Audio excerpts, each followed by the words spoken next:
Yo, what's going on, guys? All right, so in this session, we're gonna have a quick look at some of the tools that we can use for our that we could use in our typography to just make it a little more interesting.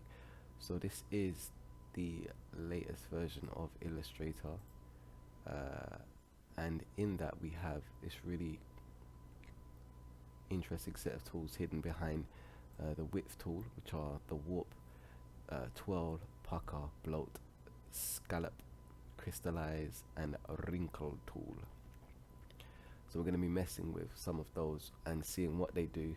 We've just got the word graphics here, so let's go ahead and convert those to outlines, because if we don't do that, then it still picks it up as a font, right?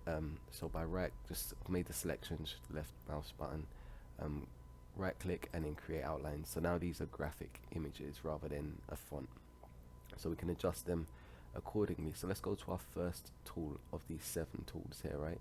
The warp tool. Now if we double click on the tool itself, then it gives us options. So we could show the brush size, the level of detail to the warp, simplify it, the angle of the warp, the intensity of it, so set at 50%, or we can use pen pressure if we're using a drawing tablet with stylus. I recommend using Wacom or Wacom tablet. That's what I use. Adjust the width and the height rather than just adjusting it individually. So let's hit OK. If you wanted to, you can adjust those to see what differences they make, and then we can go ahead and use that to warp our typography.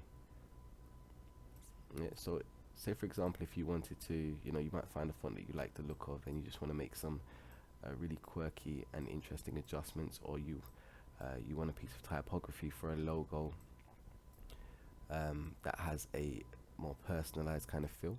You may want to go for the warp tool, and then just adjust that in an interesting way. Kind of make it look like it's dripping.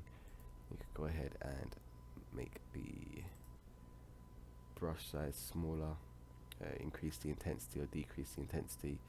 You adjust the height of the brush, bring that right away down. You could adjust the width. I don't know why it makes you adjust the width and the height separately. Not too sure why it does that. Yep, so that's pretty cool. That is the warp tool. Let's have a look at one of the other tools. So the twirl tool.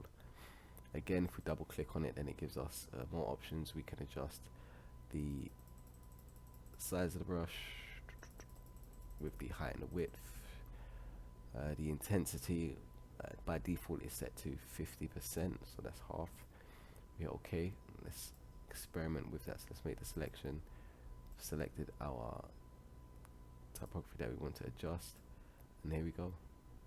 So that is very powerful, right? So let's, for that one, let's bring the intensity right the way down, 12%. We hit OK.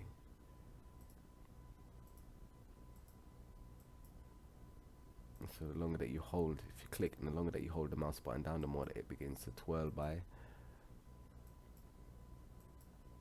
Yeah, so by messing with the sliders, you can make adjustments to it. Pucker and bloat tool again, double click, you can increase the size. Let's increase that size right the way up. 46, the intensity, let's bring that back up. Remember, the default of it is 50%. You could just hit the reset, hit OK. Let's make that selection, and then that intensity was pretty crazy, right? So let's undo that one. Let's bring that intensity right the way down, so we've got a little bit more freedom with it. Bring that down to 19, hit OK. Oh, it's still quite powerful though, isn't it? Yeah, but we do get a really nice feel. Let's bring that down to say 10%. Let's see how that works. There we go. So we get a really interesting pucker tool, pucker effect, and then the opposite of that is the bloat effect, which is going to blow it all out. keep it at 10% because that was just a bit very powerful. So let's go increase the size, 55, 56, we hit OK. Make that selection of our next font, and it does the opposite of the pucker, so it really blows it out.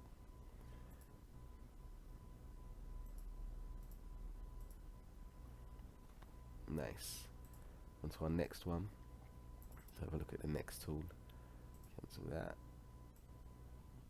We have the Scallop Tool. Let's have a look at the options here. So we've got the intensity set.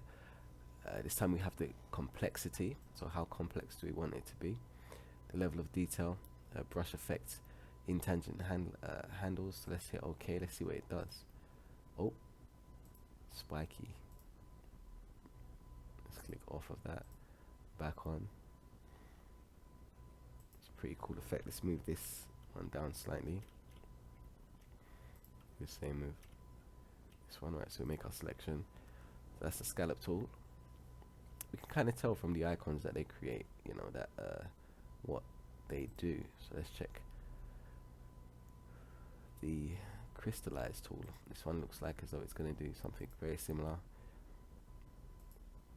to our Scallop Tool, so quite similar.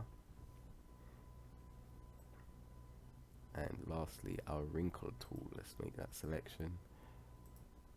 Select. The longer we hold it down, then the more wrinkle we get, see? So let's click off. So there we have it. 7 really cool, interesting, dynamic tools that we can use to adjust our typography and make the fonts a little more interesting. So think about ways that you can apply that. Are you going to apply it with your logo, or you know, is it something that you can use? Have a quick experiment with those and enjoy the tools, use them.